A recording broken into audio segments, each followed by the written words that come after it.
This week on the Pathways to Success, we're going to talk about discovering your purpose, finding your values, and the importance of doing work that you love.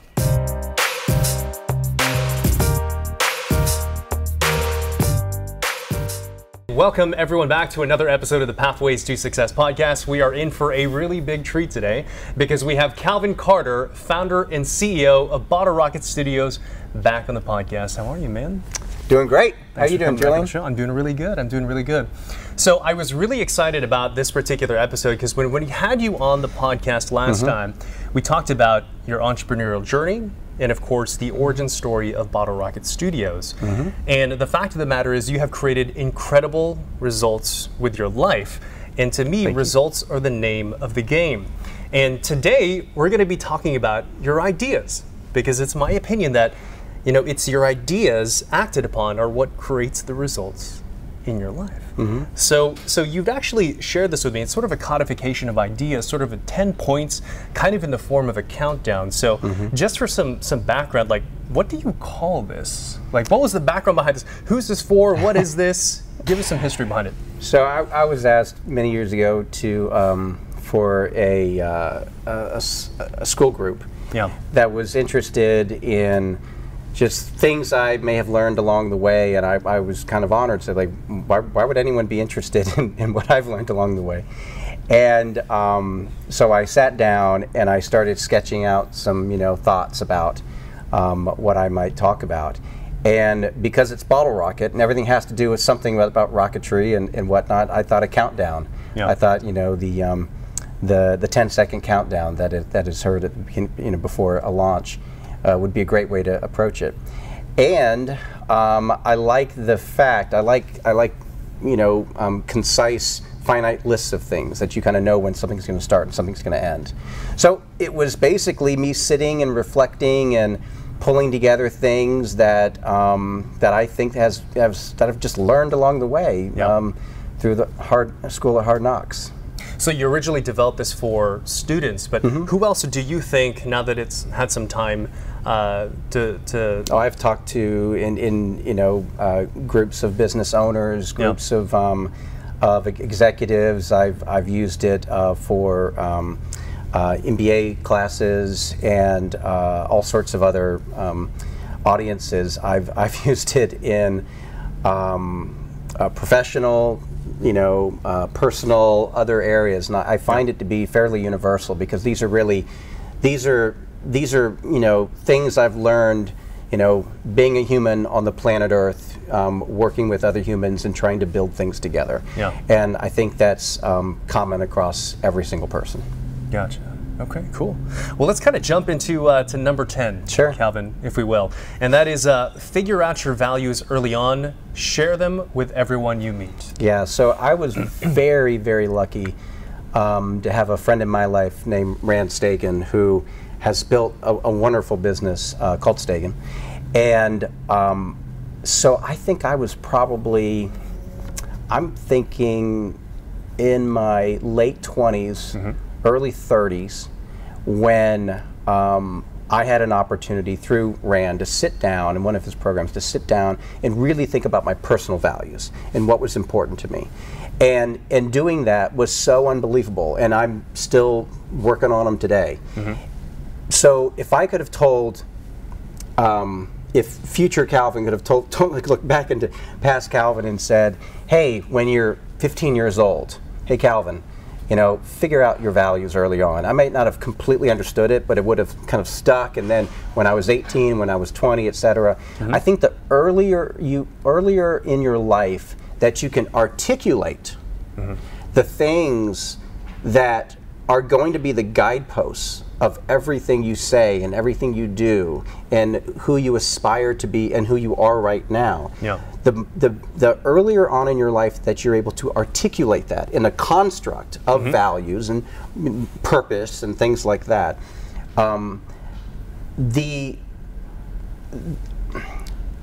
better use you can make of your time on the planet, the more value you can add, the more integral you can be with your purpose, the more you can be, because now you really know who you are. And you can pull people and opportunities to you gravitational pull, that are meaningful and they add to your life and your experience and yourself, but you also push away people and experiences and opportunities that are just going to distract you and pull you away from, from being who you truly could be. So it's really about knowing for me, values are about knowing yourself, articulating them in a way that not just for you to internalize and to use as the guideposts of how you make decisions and the actions you take and the people you decide to spend time with or not spend time with, but also the impact of having values is to be able to then tell the world what they are. So figuring out your values and articulating them, that's very hard to do. So let's say you've done that, and let's say the version 0.9 of it. I think we're all always at version 0.9, but let's say you're at version 0.9 of that. You have not done, your work is not done. Your work is never done, because you should always be communicating your values. And not like hey, I've got this card, hi, my name is Calvin, and here's my card, these are my values. But when something occurs, I think you can say things like, I'm going to use a personal value. I think you can say things like, hey man, I totally get it. You need to go spend time with your family because family's first. Family's first is one of my values. So what I did was, if you said something about your family, I'd be like, I know what you mean because family's first. That's one of my values. I don't have to say, hey, Julian, one of my values is family first. I could. But by living that out and by saying the words, finding every opportunity to say the words in the way that you wrote them down is really powerful, because now you're telling the world, you're training your environment. This is who I am. This is who I am. All over and over and over again. And that sends out this energy that pulls people towards you that have the same values or are interested in those values. And it turns off and pushes away other people out of your way, frankly. So it's the same magnet turned around, and it like pushes and repulses people away from you. And the more specific you can be, like family first. I didn't say family's important. Of course family's important. But when it's family first, and someone else might say, well, for me, God's first. Someone else might say, well, business is first, whatever it might be. But when I say, no, when it comes down to it, family's first. That is an absolute statement. I also talk in my personal values about freedom, having personal freedom. So I'll say things like, for me, I can't do that because it's not giving me the freedom. It's not giving me the room to run. I can't do it. I'm really sorry. It seems like a great opportunity, but unless I have the freedom to do X, Y, and Z, I just can't do it. So I'm always testing for things like that. At Bottle Rocket, one of our values is be restless. And so if someone is talking about how, I'm a little frustrated, this project's not going the way that I really think it should go, and I really think that we could do more for this, and until we get it right, I just don't think we should ship it. I'm like, I love you for being restless. You're living into our values.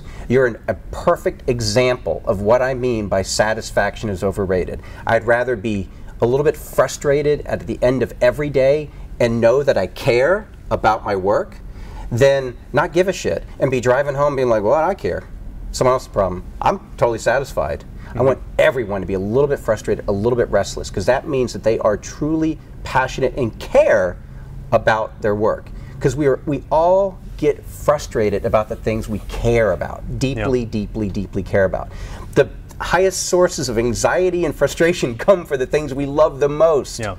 So those sorts of things, every opportunity to tell people what your values are, either by telling them or by working in the conversation, that's the importance of values. People listen and they turn around and they hear you, like, I want to know this guy, or they'll turn around like, I don't like this guy. And you have that magical power of attraction and repulsion, and then you can really figure out the people and the opportunities that you should be focusing your time on. I love it. So how do you go about discovering your values? Like, how do you know what a real value of yours actually is versus just kind of a preference? I'm going to give you an example. So when I was in early work with Rand, working on my values, I had all, like freedom and the family, but I had one called health and fitness that I wrote down. I'm like, yeah, health and fitness. So writing them down is an important part of this, and you got to have that. You have to write it down. That's a must-have, non-negotiable. It can't be up here. You have to write it down, and you have to be vulnerable enough and brave enough to say, hey, look at my values as you're working on them. Yeah. Hey, spouse or friend or coworker, I've been working on my values, and I'd love to kind of talk to you about some of my values, and you can actually like go over the list while you're working them, or you can say or you can just pick one and talk about it. Yeah.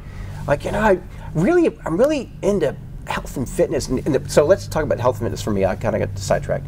So I had it on there, and for about, at least a year, I had it on my list of values, and every time I looked at my list of values, which I had printed out and on, sitting on my desk. You have to print this stuff out, and you have to see it all the time to be able to internalize it. I'm not saying you have to have it in front on your desk your whole life. But when I was working with that first year or two, I had it, sitting on my desk, and I would always see this, and I would get this like weird feeling in my stomach, like, and then I would think about it. So I have an emotional feeling, and then I would have, I'd say like, golly, I haven't worked out in a while, and I need to do that more. And then I realized that's not a value, that's an aspiration.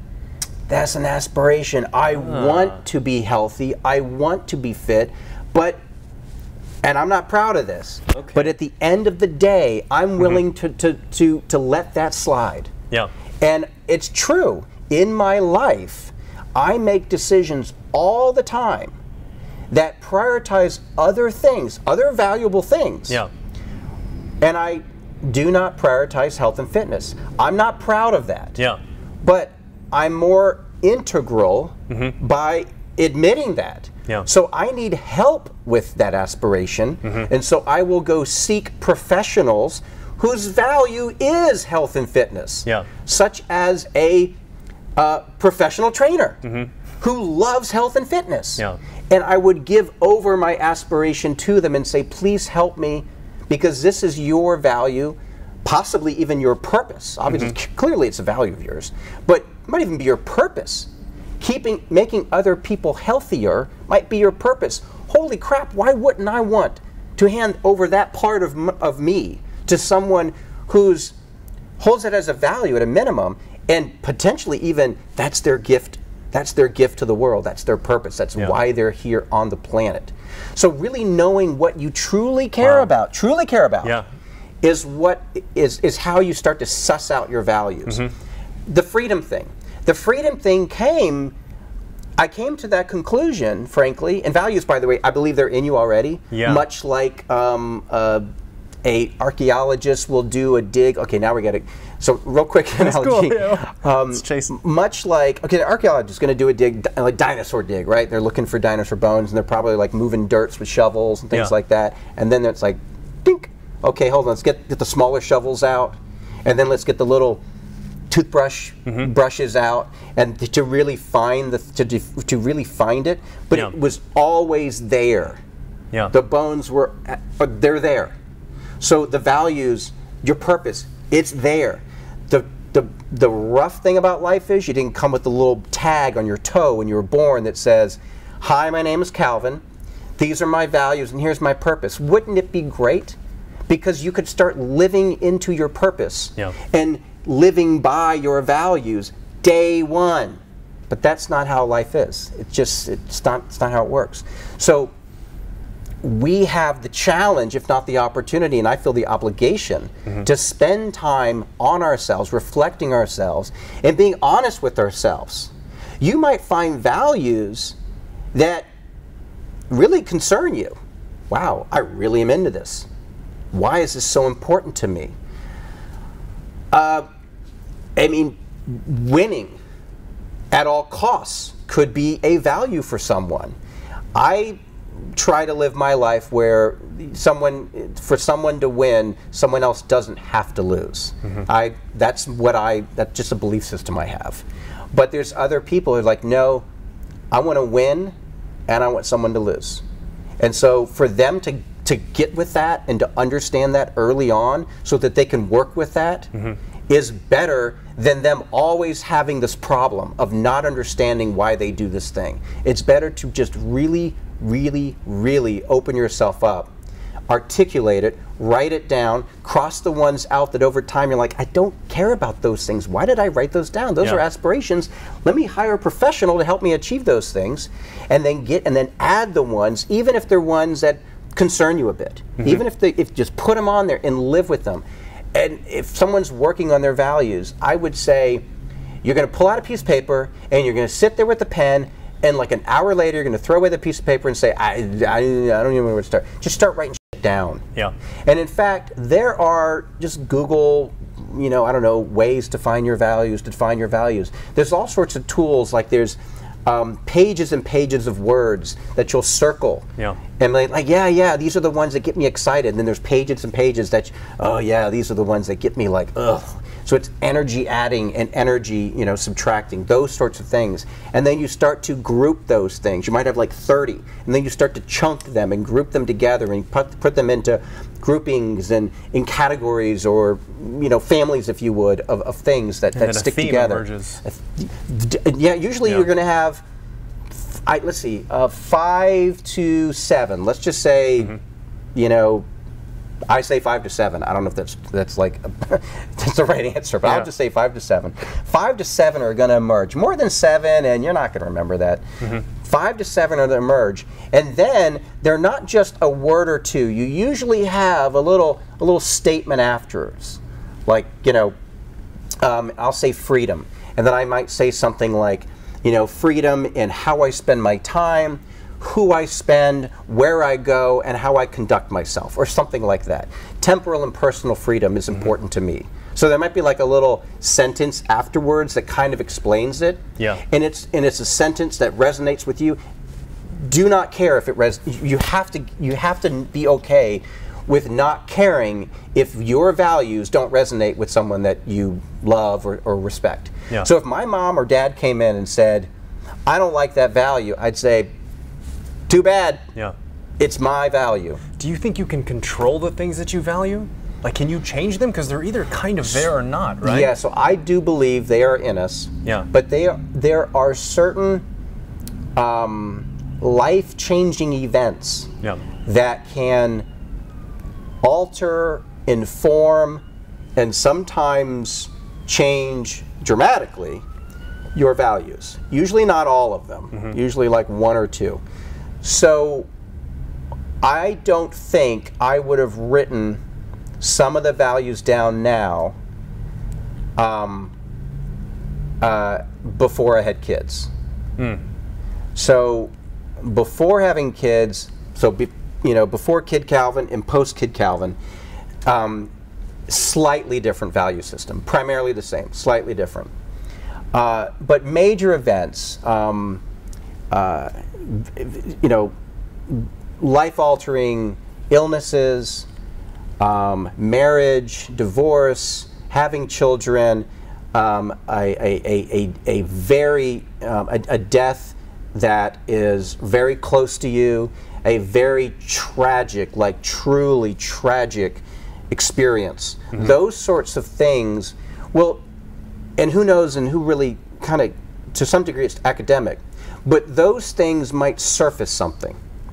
And was it there already? And it wasn't until that moment that you then found the dinosaur bone? Yeah. Or was it new?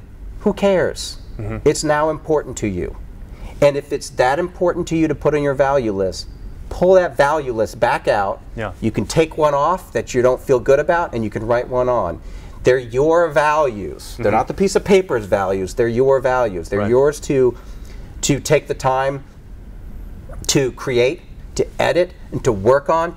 It might take you a year or 2 or 3 before you have something where you feel it's like 95% there. Yeah. But in the first day, you're going to start a journey that will change the way you approach life forever, because you'll be approaching it through the guideposts of what's important to you. Yeah. And you can start seeing that the people or the places, the jobs where you live, etc., are going to start to be in or out of integrity with those values. Yeah. And then you have some hard decisions to make.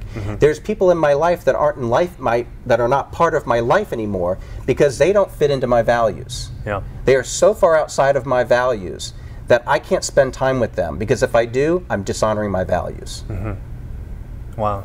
Dude, I've done a similar exercise, and I started to, like, the first iteration of it was really kind of like narcissistic values, like, hey, look how great of a person I am, I value this, right? And then I started to like live and then engage and be like, I don't think I really care about this. And some of my values, Calvin, I was actually ashamed of, like, because I love my family, and that's one of my values. Yeah. But something I also valued was solitude. Like, I want to be left alone. Yeah. Like, although like every personality test I've taken, I lean towards extroversion. Yeah. But sometimes whenever I'm in an event or if I'm speaking, it's like I just want to be left alone. And sometimes I feel kind of ashamed of that. I don't know if you've experienced something like that before. And that's why I asked, can you change your values? Absolutely. Remember, you wrote them down. Yeah. No, but can you change the way you feel about something? Oh, yeah. So it's possible that you think you're changing the way you feel, but you're really just finding out more about your true self. Your journey to figure out your true self might feel like I'm changing my mind, but you really just might be digging deeper and deeper and finding who you are. So as you go deeper down that dirt, those striations or those different, can't think of the word, but those levels of the dirt, the different lithographies or whatnot. As you're going further and further to find that dinosaur bone, at any time where you think you are is where you think you are is who you think you are. So where you are right now in life, in relationship, in career, etc., that's who you think Julian is. But the real Julian might not be where you are right now. Yeah. So then you always have to be testing for, have I just dug to a certain level of dirt and I'm just looking around saying, oh, this is who I am? Or as I dig further, I'm actually going to find my true self. And so don't just think that as you look around and you think like, well, this is my family and these are my friends and this is where I work and this is the city I live. I must like these things. I'm going to take note and observe my current state, and I will assume that that is who I am. No, that's looking outwards to figure out what's inwards. You actually have to just look inwards. Just look inwards. Because if you look around you, you're going to write down the stuff that's important to the things around you. Yeah, you're not being authentic. And frankly, that's a lot easier to do. It is so much easier. And I don't mean like easier like it's if you don't want to work hard, you take the easy route. But it's really, really hard to be with yourself and look inside and figure yourself out, which is why there's constructs of going through, pages of words and then looking for those emotional reactions. Because when you get those emotional reactions, that like, that's a clue, man. That resonation, like ambition. Ambition, not the word winning, but the word ambition. Winning is not a value of mine. It's not? No. I mean, it's okay if I win, but what's winning? We can talk about finite and infinite games later, but I'm not here to win. What's win? I have ambition. I am ambitious. But when you say win, I mean, it gets my competitiveness kind of going temporarily. But ambition goes into the horizon. It goes into the forever. Because you don't ambit. You know what I mean? You are leaning, for me, I get excited about leaning forward forever, consistently in the future, forever, faster and bigger and everything else. But winning is finite. So, sorry, so there's a way when someone else might be like, ambition, I want to win. I want to win, I want to win, I want to watch the losers have to watch me, or see the losers have to watch me hold my medal. I want to win. I'm like, hey, I don't care if someone wins or loses, but I want to achieve something really, really amazing. I don't want to just win. I want to achieve something really, really amazing. I'm ambitious. Things like that. You said a word that was kind of linked to some of these values, and I'm curious about your thoughts on it. You mentioned the word purpose, and you said you have a purpose. So I'm curious, what is purpose, and do you think that actually exists for everyone? Purpose absolutely exists for everyone. I've never had someone ask me if everyone would have a purpose, but absolutely. Okay. I mean, that's just, non-negotiable. Every single person has a purpose. So, but here's the thing, very few people figure out their purpose. Like, very few people. I'm going to make up a number. 1/1000th of 1%. I'm just to make a case. Yeah. I mean, to make a point. More people than that, but still very few, even go on the journey to find their purpose. Yeah. And then a little more than that, but still very few people are even aware of the concept of purpose. And then I'm going to add one based on you've inspired me. More people than that, but still very few, believe that purpose is relevant to them and their life. So Maslow's hierarchy might be a reason for that. With Maslow's hierarchy, safety, shelter, food at the very, very bottom of Maslow's hierarchy. So if you're trying to find out, because purpose is, about self-actualization, achieving your true self, your full potential, et cetera, et cetera. And it's really hard if you don't know where you're going to get today's food, if you don't have a door on your house, if you're worried about being looted or molested, it's hard to be focused on your full potential. Right. But I do believe in the power of purpose and the power of closing your eyes and seeing your best self, even if that best self is just a little bit closer to the direction of your purpose. Yeah. So if your purpose is some thing that you just feel, you just don't see how you can achieve that, you still should walk towards it, even if it's one step at a time. And some people get so overwhelmed by the gap between current state and desired state is so vast. I don't have enough time, resources, money, relationship, food, anything to get there, so I'm not even going to bother. I'm not worth it. I'm not worth it. I don't matter. I'm not worth it. Bullshit. You are. You have a purpose. And even if you're not in a place in your life to figure that out, know that you do, and get to the next level of closer and closer and closer to the opportunity where you will be able to have that opportunity for self-actualization and to figure out your potential. But don't think you don't have one. Yeah. And because of my situation, I must be one of those people without a purpose. No, you have a purpose. Are you going to take advantage of it? Are you going to live your purpose? You have a gift. Are you going to live your gift? Are you going to give your gift to the world? The answer is, I hope so. Or my answer is yes, you will. And even if you have no idea how you ever would, you must move towards it, even if you're not even sure what it is. That's the thing, is purpose is harder than values, because values, frankly, one of the reasons why they're so much easier, because you don't just have to pick one. You can have 5 and 6 and 7, and they can you can tweak them a little bit. When purpose, you're writing down one thing. You're writing down one thing. And so the way that I would tell people about that, and I'm sure if you Googled how to figure out your purpose, you're going to find people who are much smarter than me, who have come up with great construct on how to do it. So just don't try to figure out what the best one is, just try one. Yeah. But in terms of purpose,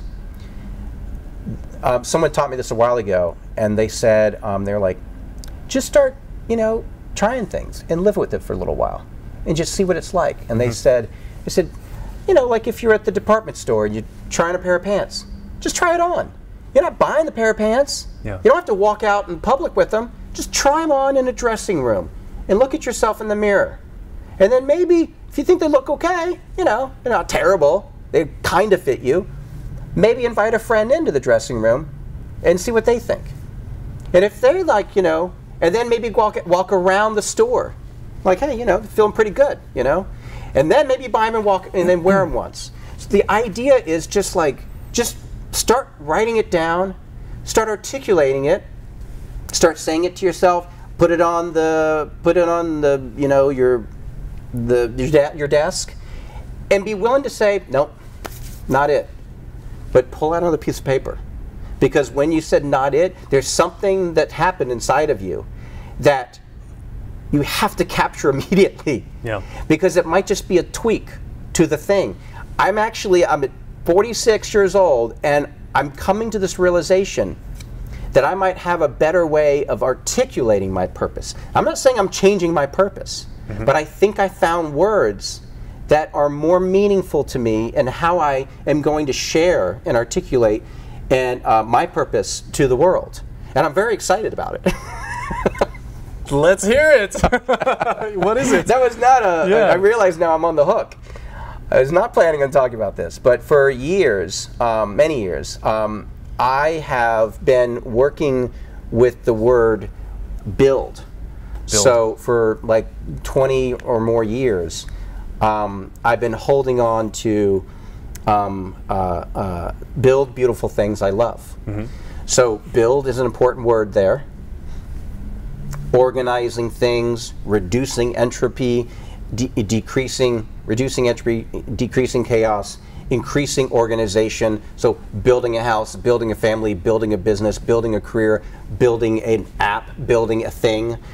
It's about organizing things in ways that improve the things that you brought together. So you have a stack of wood and some glass and ceramics and some metal, but you put that together and it's a home. You know what I mean? Built of wood and steel pipes and da-da-da-da-da.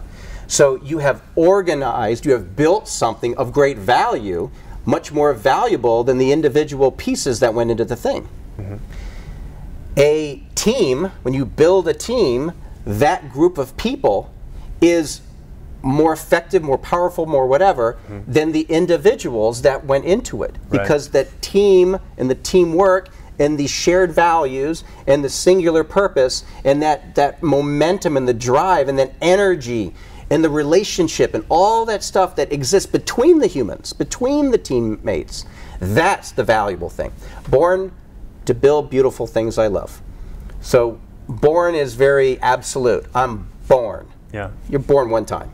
I'm born to build beautiful things I love. Build beauty, beauty in how it works, beauty in how it looks. And then things I love. I have to be passionate about something. I don't want to build something just to build it. And I was in the with a dear friend of mine. I got into real estate in, you know, kind of after a company called i.con Interactive and before Bottle Rocket. I was in real estate.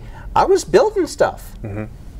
But when I left that, I was okay with leaving that. I was realizing I was just building beautiful things, but I wasn't building beautiful things I love. You didn't love it. I didn't love it. So that's been for 20 years, I've proudly felt I've had my purpose nailed, and I don't think I've changed it in 20 years, or changed the articulation of it in 20 years. So now, I've been thinking about, like, well, why? The why of the why. So that's my why, my purpose is what I just said. And then I was like, but in service of what? You were born to build beautiful things you love, but in service of what? Like, why? And so I've been thinking about that, and maybe it's because, I don't know, I still think I'm quite young, but, you know, 46, and I'm like, well, you know what? You know, when you start thinking about legacy and when you're gone, and you're like, well, gosh, if there's anything, you know, I just hope that I left the place better than I found it. You know, so then I started thinking, like, oh, maybe it's just, you know, making things better and finding ways to innovate and to iterate. And yeah, one way to do that is to build things, but there might be other ways to make things better. There might be other ways other than building where I can improve something to be better than when I found it. So the idea is always, you know, around here, I say, please leave every room better than you find it. Not everyone does that. But even if it's straightening a chair, yeah. And so I have been noticing that I mean, this is crazy, but this is what people need to understand when they're going to be thinking about their purpose. Is I want to. There's this little donut place I go to, in the middle of nowhere, and when we go to the lake, and I sit there and I think, man, maybe I can help this place be better. I love the people here, but the business is not doing very well, and you know, I don't have to build anything here. It might just be other things where I can try to make this place a little bit better, because just for some reason I'm drawn to this little place. And then it's like, well, golly, like maybe this relationship, I can iterate on it and make it a little bit better. I don't have to be the one to build the relationship. Maybe I can iterate on it. Maybe I can take something that someone else built. Maybe I can make that better. I don't have to start clean slate. And so I've been resonating a lot more with this idea of innovator. And I don't mean just innovation in technology, but just innovator in making things, finding ways to add value, even if it's just that little bit. So Steve Jobs said he wanted to put a dent in the universe, or ding, depending on who you Google. And so that means an impact. Well, that's great. That's awesome. I have a similar desire now, but I want it to be a positive impact. I want it to be a positive impact, not just a disruption, but a positive impact. And I'm getting really excited about that. Now, to the listeners and the viewers, they're probably like, that's so boring. The last 3 minutes of this podcast, I could just have deleted. I'm never getting those 3 minutes back. But to me, the idea of making the world just a little bit better than I found it is really exciting. Because now I can say, you know what? If I've got twin girls. And if I said, if my twin girls might be a way that I can leave the world better than I find it. Because if I can have two people on this planet, two more people on this planet who are working hard to make the planet better than they found it, then wow, wouldn't that be great? Wouldn't it just be amazing if my contribution was to just add two people to the world who are going to add value to the world, in addition to anything else I can try to do?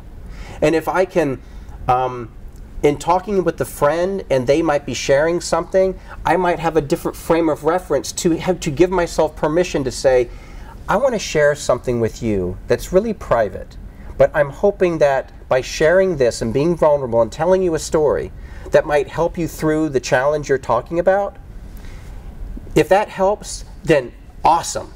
So I'm going to now tell you what happened to me, X, Y, Z, and then hopefully that person's going to walk away saying, huh, you know what? That helped. And I've just lived my purpose. I've just lived my purpose with 3 minutes, sharing vulnerability with someone, a story that, you know, that makes them feel better, or that might help them figure out the problem that they're trying to deal with. Whatever it is, that little tiny thing. It's not, because when you say build, if it's, ooh, build's big and beautiful and love, and those are big absolutes. But then maybe it's just make something better than you found it. Make the world a better place than when I found it. Something like that is starting to get me really excited.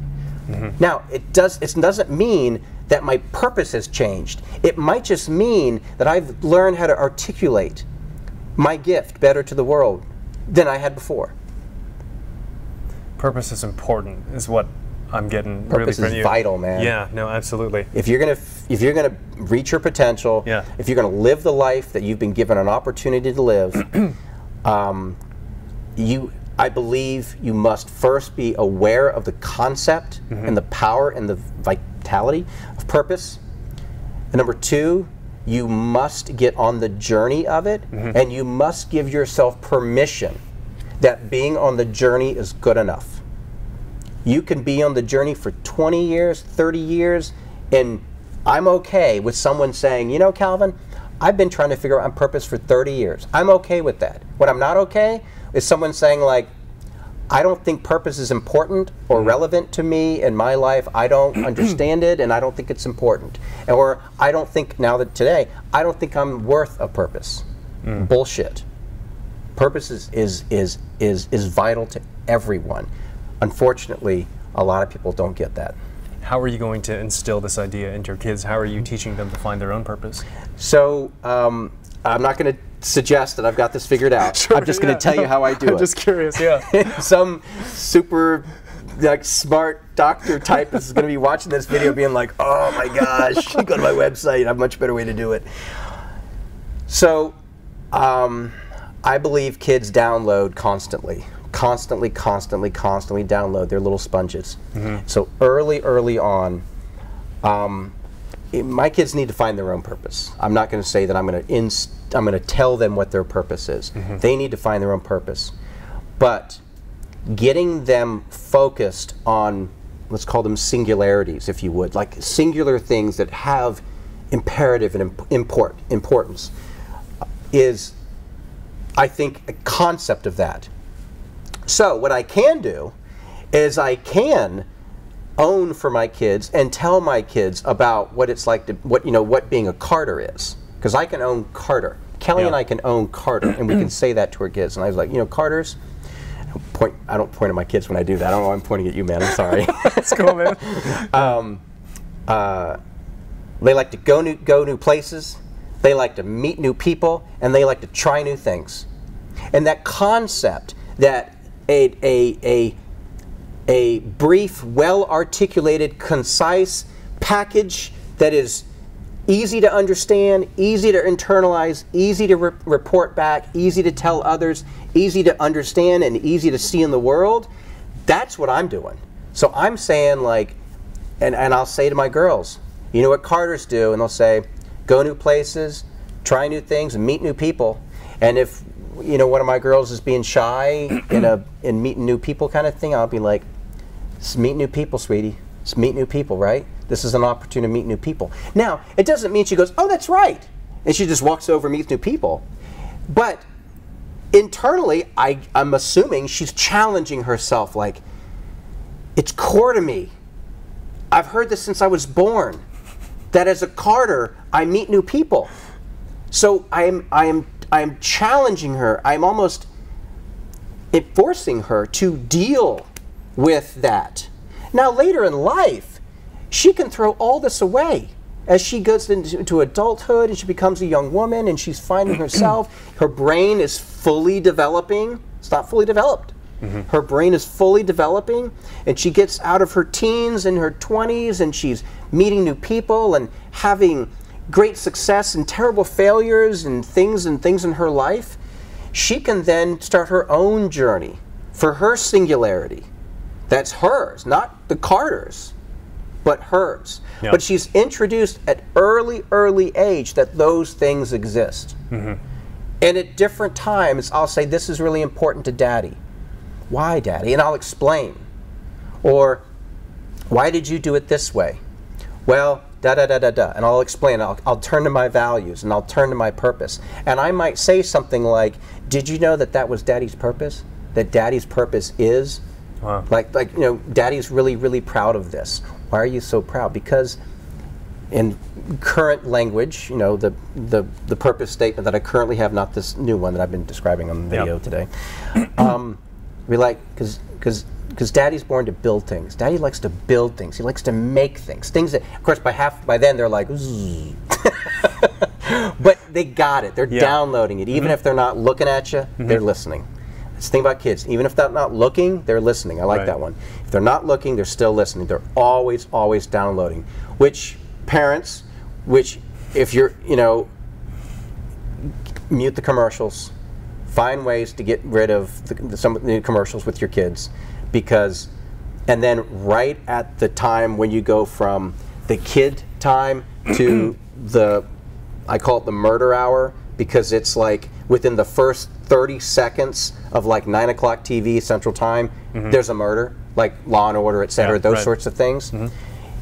It's irresponsible going from like kid friendly, like America's Got Talent, to Law and Order or something like that. I don't even know if that's on the same station, but you get my point. Yeah. they're downloading that, even if it's in the background. Oh, you know, Joey's not looking at this, but Joey's listening. Or Joey's in the other room, but Joey can still hear us. And I'm not saying don't let your kids be exposed to things outside of their comfort zone. In fact, it's the best thing in the world is at a very early age, take your kids out of their, take your little tiny babies to dinner with you, to noisy restaurants. Things like that. We did that with the girls probably because we just wanted to eat out. Yeah. But we found out later that that actually helps acclimate kids into noisy, chaotic environments, and it acclimates them early on. So that exposure, that download, is so super important. We are so far off topic, Julian. I'm sorry. Yeah. No, and you know what? You know what I was gonna say, dude. It's like I know we planned on going through the 10, and there's no way we can do this an hour. But everything that you're saying, Calvin, is really amazing in its quality, and I don't want to sacrifice the quality. I appreciate you saying that. No, it's the truth, though. I don't want to sacrifice the quality with a time limit. So let's do what we can in the time. Great. And please, I would love this to be a series with you. I am at your service. Right. So let's see. It's 5:08. Let's go through one more value, or one more point. Is that cool? Sure, as many as you want. So, I have don't do things to impress your friends. Do things you love. Yeah. What do you want to start with? There's another way to say this, a little less PC way of saying this, which is like screw cool. Yeah. Like when did cool become the most important thing? Another one of the we're touching one of the ones, but yeah.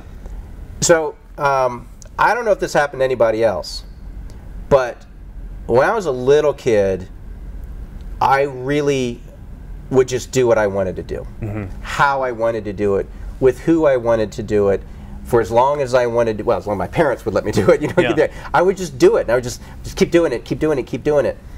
And that's actually one of the reasons why I really like, and I'm not a Montessori school kid. Like when I was in school, I didn't go to Montessori school. My kids go to a Montessori school now. And I like that because they allow the child to direct their interests and to find things that they like, love.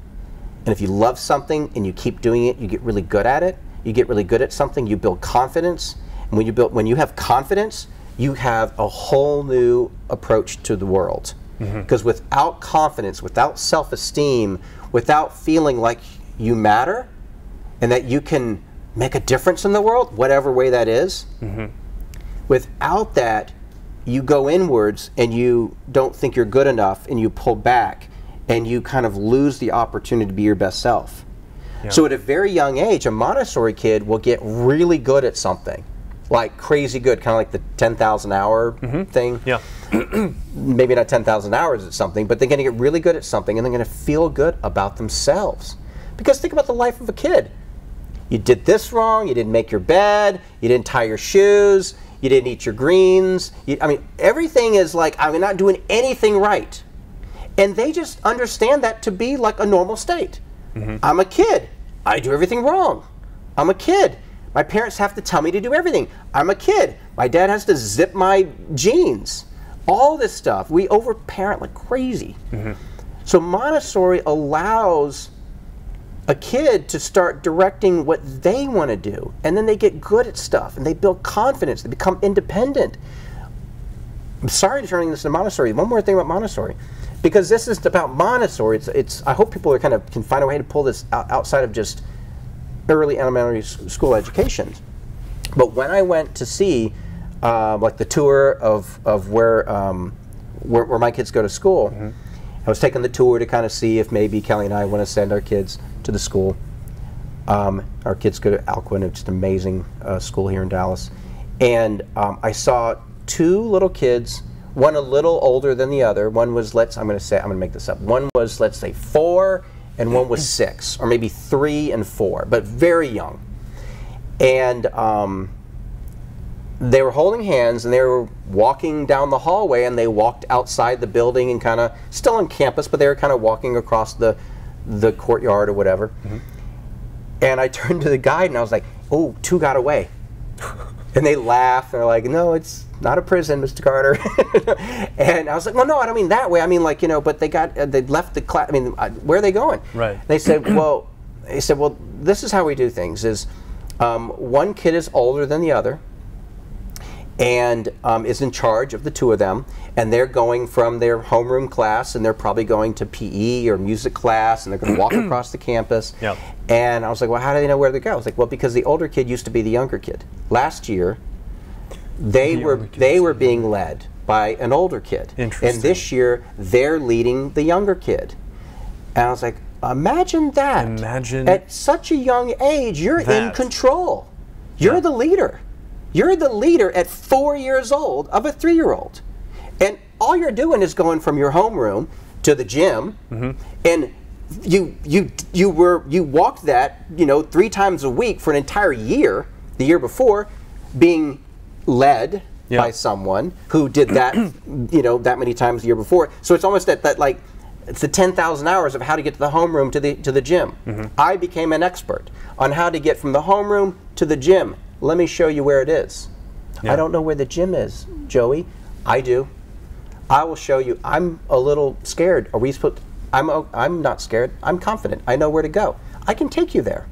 And those are the conversations Montessori's kids have. It's okay. I know how to do it. Let me show you. Things like that.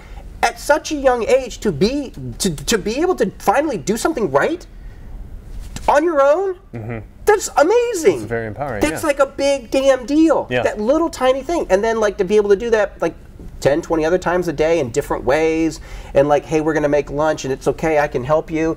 And so because like first, second, and third graders are together in one classroom, the first graders are like looking around, the third graders are the super experts, and the guys, the second graders in the middle are kind of like half and half. And like right now my kids are in the 3rd grade, they're the oldest kids in the class. They're really helping all the other new kids get on board with all the various activities that they've become experts in. Yeah. So there's expertise within. Oh, you're trying to do math.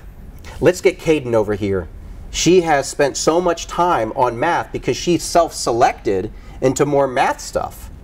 So now she's become the class expert at math, and people know that. And then she's going to help the 1st grader on their math. Wow. I mean, it's just amazing. So imagine taking that into the workplace and other ways where someone can be really, really good at something, be known for something. Everyone wants to be good at something. Everyone desperately wants to add value. And it's hard to add value if you can't build an expertise in something, even if it's just a little bit better than the people around you. Even if it's just a little bit better than the people around you, you can be the expert in something, and everyone desperately wants to add value. Even when people don't realize it, they want to add value. We all want to add value. We all are put on this earth to add something to the experience. So, to go back to the question. So, when you're young, you know what you want. Especially when you get into the high school years. Life starts to beat out of you the things that you love. Yeah.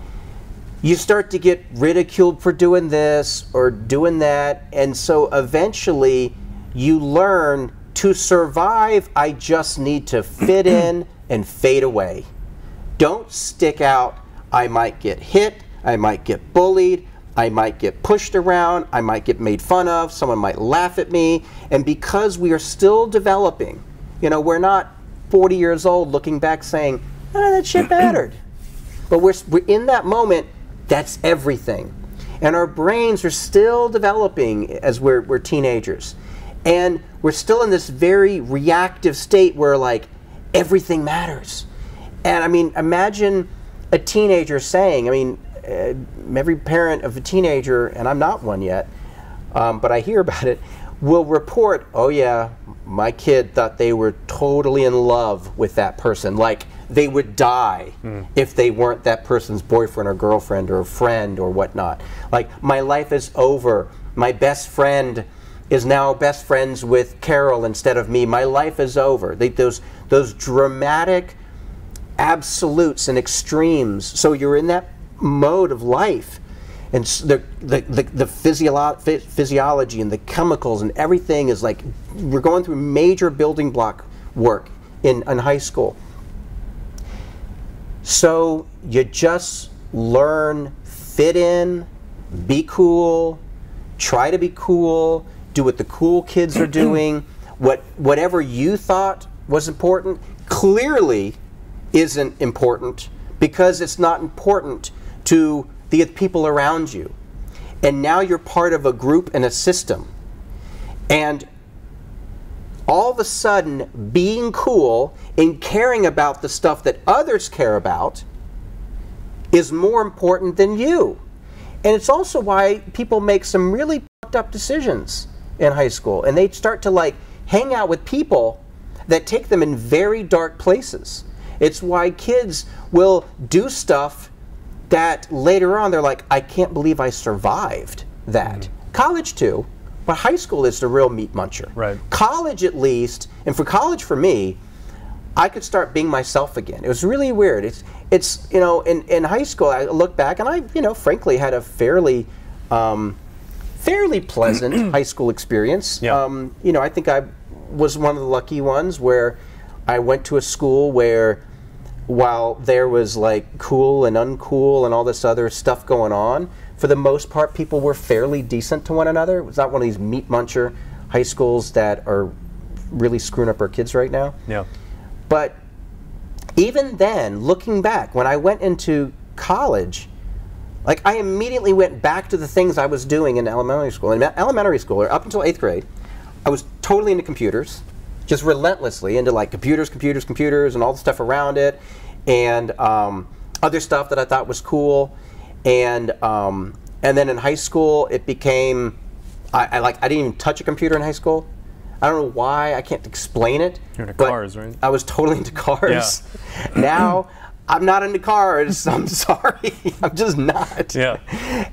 But I'm totally back into like tech and building things and even like craft things with your hands, and I was totally into that up into the 8th grade. High school, not at all. And then back in college, it was like I got really lucky that I got to go back and do stuff that I loved. And what I think is that I'm in the minority. I believe that high school sets people on the path of letting go of the things they really care about, letting go of their true selves. I call it putting on armor. Putting on armor, so something else. Armor is not you. You're not made of metal. So you got to take something else and put it on you if you're going to have armor. So you take the things around you, you hold them in front of you and protect, and then they become part of you. They become glued to your body, and then for the rest of your life. And so the people you marry, the places you live, the job you hold, the things you do on your off hours, etc., etc., etc., are so dramatically driven by a pivot that you might make in high school just to like stay alive or not be ridiculed or whatever. And very few people return back to their true state, their true selves. Partially because they never have the opportunity to like slow down and to take a moment to themselves and say, hold on here. Why am I hanging out with the people I'm hanging out with? Why do I do and live the same place I am, etc., etc., etc.? And then even fewer, so very few do that, and even fewer will then have the courage.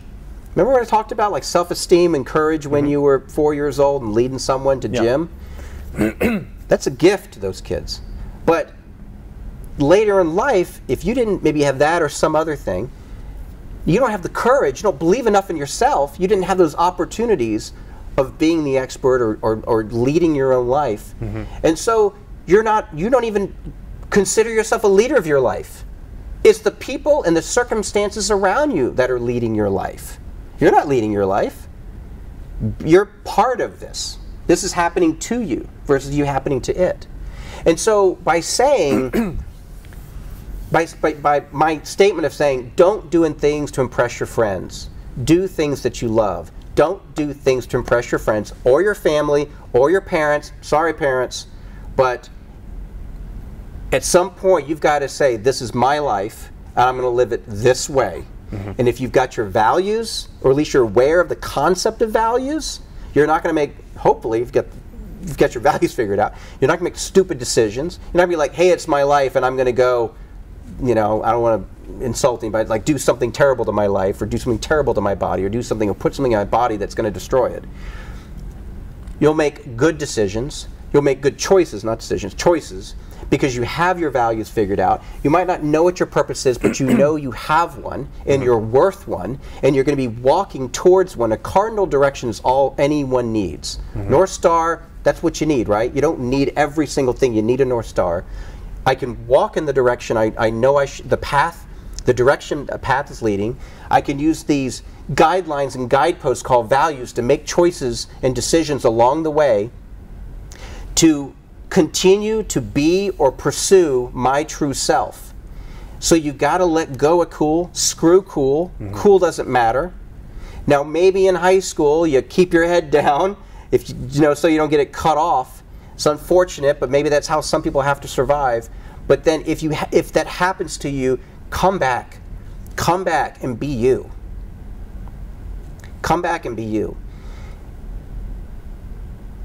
And I think we built a place here. And I meet with every new Rocketeer, and I say, if there's one thing I want to get across, this place isn't perfect by any means. This place is not perfect. But we've worked really hard. Me and everyone around you and everyone before the people around you have worked really hard to make it a place where you can be you. And if that's the one thing we've done, we have succeeded as an organization to create an environment that, through you, Julian, stands for something which pushes away. We have values. We stand for something. And I'm sure you talk about them. Somehow you do this when you're talking to new people about potentially joining Bottle Rocket. In the way you conduct yourself, in the words you use. I don't know how you do it, but you do it. You probably know how you do it. And you're pushing away people that don't resonate with our values and our culture and our purpose. You're pulling towards and into the organization, and when you have the right people in, you want to give them the place and the time and the space for them to be their true selves. Let their flag fly, whatever that flag is, because they need to be them. Because when you are being you, you add so much value to the world, because you're doing something or doing it something or doing the thing in a way that nobody else can. You're not like 1 of 5 or 2 of 7 or 7 of 9. Hey, Star Trek. But you are you. You are a singularity. You're just you. And only you can be you, and no one's better at you than you. So if I can make a place where you can be you, then it's a massive advantage as an organization to have people that are being them. Their full selves, their complete selves, their full potential.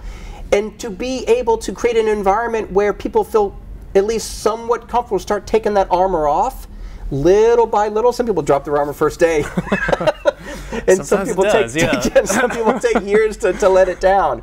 But the more people are there themselves, I mean, I get so happy, so happy when someone's being their true self, because they're adding the most value possible. So, first off, that's all amazing, and I think that's all absolutely true. I mean, this podcast is a manifestation of exactly that. For a little bit, I was a little anxious as far as, man, am I going to do this podcast thing? And now you're on the podcast, you know what I mean? So it's like you really allow people to express their gifts the best that they can, and there's no ego about it, you know what I'm saying? And that really does make Bottle Rocket a special place, I think.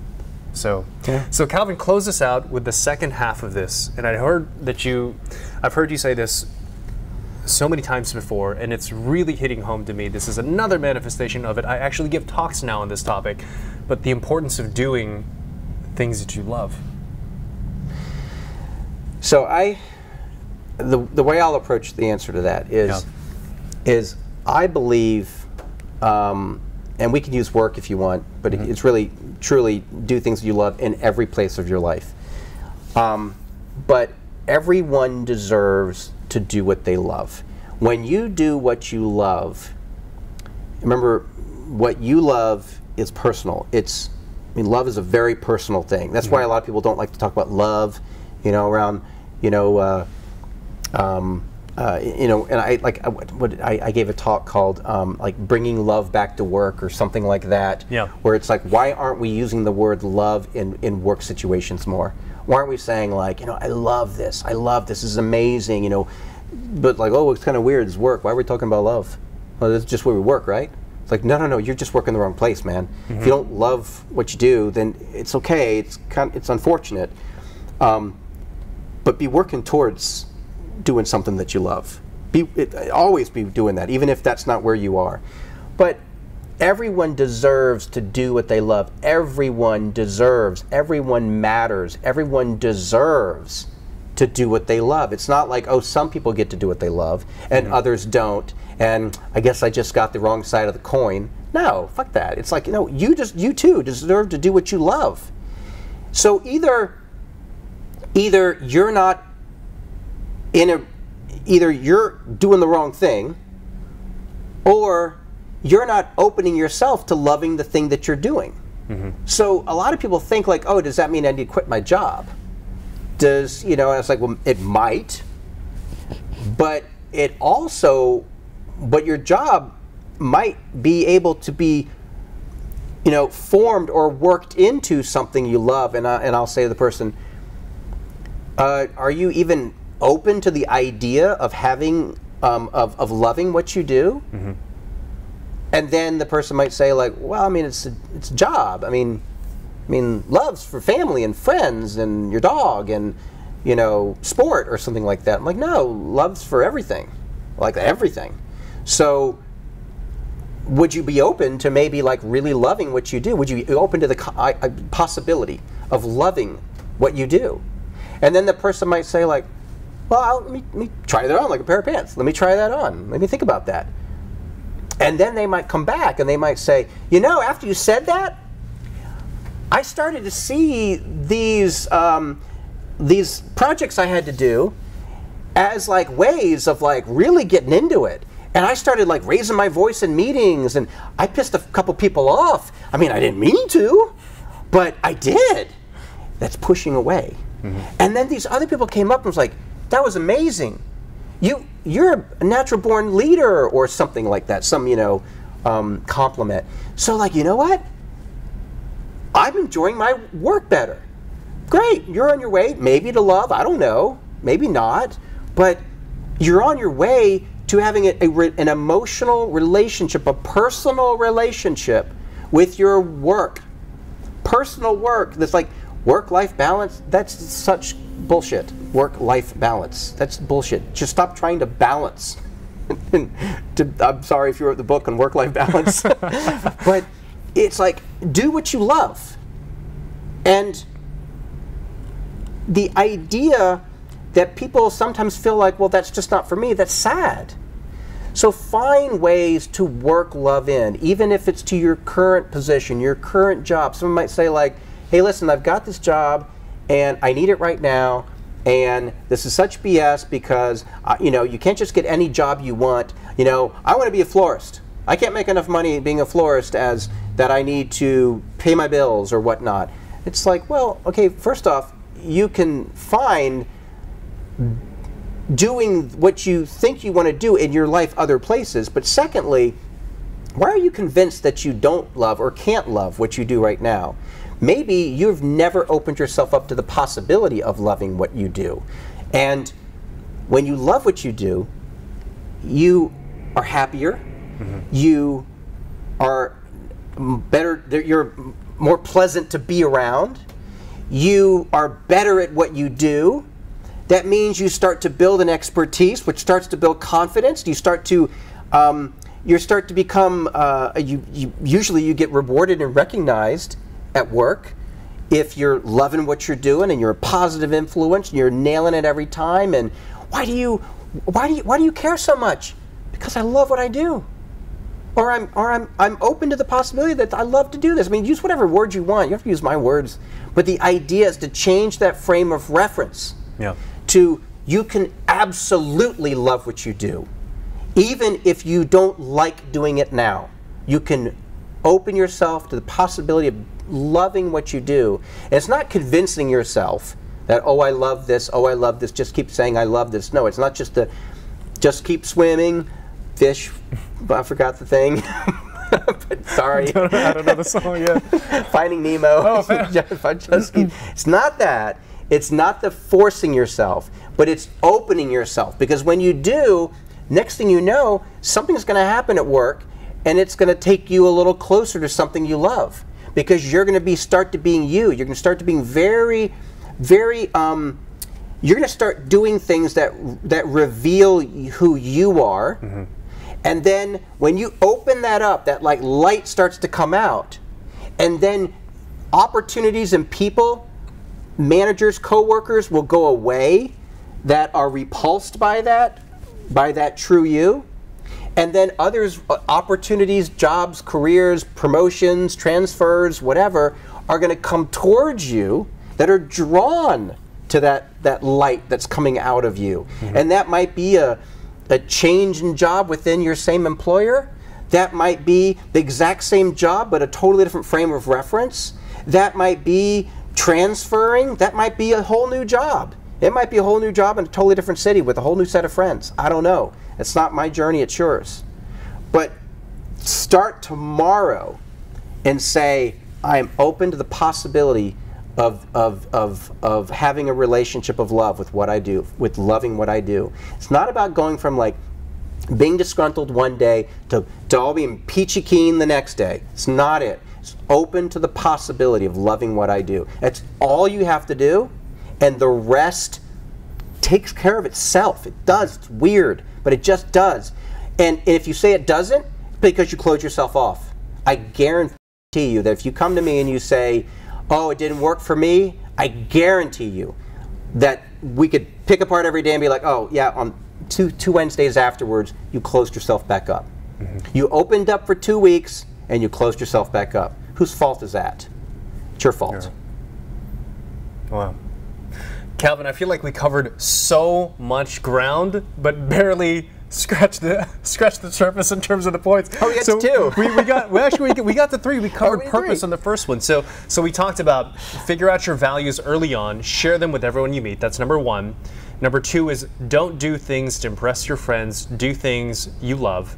And number three, which we actually pretty much covered in number one, was don't have priorities, have a purpose. Have purpose. We could discuss there is a little bit of a thing there with the priority side. Yeah. But it's cool. Okay. And maybe we'll pick up on that. We got to cover it. We got to cover it? We got to cover it. All right, cover it. Really right quick. Yeah, really quick. All right. So, and this is going to like make a lot of people mad. So there's a great quote, which is like, if everything is important, then nothing's important, you know, that sort of thing. Or if everything's important, nothing gets done, something like that. You got to have priorities, and there's all sorts of like constructs around like high, medium, and low priorities. I mean, in our own JIRA system, and you know, defect tickets and whatnot, we have like, you know, critical and da-da. But it is a relentless, almost unwinnable game when you work from a set of priorities. And I say that because we're just constantly like loading stuff on, and then priorities is just a way to like unload stuff. Mm-hmm. But that loading on just keeps happening. And people around here will accuse me of saying that there's too many things that are important. Mm. But what I'll say is, listen, trust me, I have constrained this down to the only things that matter. The only things that matter are on this plate, and they're all important. Why would I give you a list of 12 things that go from super important, then clearly not that important? Why is that last one even on your list? I mean, seriously.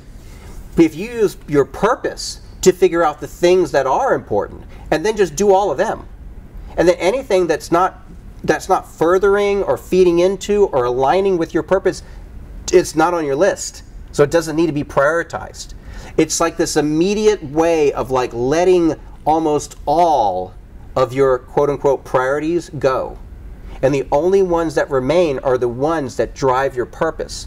But it's so hard to do because there's all these consequential second and third ring things that they're not vital, but they seem to be important. But if you keep bringing yourself back to the things that only you can do and focus only on those things, the things that take your gift to the world, if you can just do that as like a relentless practice, it's a practice. You're practicing mastery of this. You're not going to ever achieve it because there's always going to be those things inside. But if you always just keep taking your spotlights are quite small. It's a huge world, but you only light up any one part at a time. But you light it up bright. If you keep drawing that spotlight back to purpose, your priorities won't matter because you're only focusing on those things that are on purpose. That's like the power of that. When you have prioritizations, you're focused on so many things. It's this infinite target going out where you think you know the bullseye, but your peripheral vision's so full of all this extra crap. But if you can literally just drop everything and say, what's my purpose? And then within purpose, what are the things that still matter? Oh, yeah, we got to get all those done. The other things, I don't even see them because they're not in my head right now because they're not part of purpose. It's like the purpose is the lens you should look through, which will prioritize the things that you need to do. It will highlight the things that you do, and there will be no priority within those things. Everything that's within your purpose is equally important. That's one of the reasons why here, you've heard me talk about how most organizations like Bottle Rocket, like most of Bottle Rocket's competitors, over time there's a power struggle and one part of the organization will win or be in power. So a lot of companies like Bottle Rocket will become an engineering organization, and creative and quality assurance and project management and strategy and other components will start to be less important, and it's the engineers run the place. Or the other way, creative and experience design, et cetera, et cetera. But there's winners and losers and winners and losers. And frankly, it is easier to allow the natural forces of a organization of humans to create that. They naturally want to do that. It's harder to keep it all like stretched and all flat and all important. So if someone came in and said, well, what's the most important part of your organization? I'd be like, are you ready? Because there's a lot of commas in this next sentence. I'm going to list every frickin' organization or sub-organization inside of this. You know the meeting we have called Rocket Awareness Meeting? Yeah. And do you know how we get at least one person that represents every single component from HR to finance to user testing to server to DevOps to iOS to Android to web front end to web back. We basically have figured out like the atomic components that make up this organization, and we say at least one of you every month must come to this super vital meeting in which we discuss everything that's going on, because it's important that every part be connected in any part. There's no single group, certainly not any single person, but not even any group that's less important than another group. It's all important. It's the only way that we can do what we do is that we all come together to achieve something that none of us could ever even achieve, not even without one piece. It all goes together. And that's when you figure out that what's important, and if there was a part of this organization we had that wasn't important, then we shouldn't have it. But what we have is all important. And so when you do that, then you're not having to make decisions about hierarchy and first class and second class and have-nots or what can we live without or any of that crap.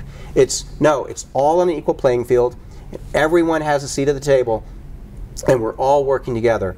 And everything else that we don't have here, because there's a lot of stuff we don't have here that we could have picked up along the way. There's a ton of like capabilities and skill sets and departments and people and et cetera that we could have here that we do not have. You think this is a lot of stuff. This could be like 12 times more complex. What we have, everything is just as important as itself. And if you take your list of stuff or things you want to do and you say, what is on purpose? And you figure that out, and you literally like take everything else and just kind of put it aside. If you don't want to throw it away, put it in a drawer and lock it. and then say, that's what I'm going to focus on. But every single thing on my purpose list are equally important. There's no number ones, number twos, number threes. All right, with that, we'll go out, right? Got it. That's good stuff. we'll end at like 2 hours and 30 minutes. Well, that was number 8. So next time when we have Calvin back on, we're going to pick up number 7. We're going to flesh out, pick one thing and take a stand for it.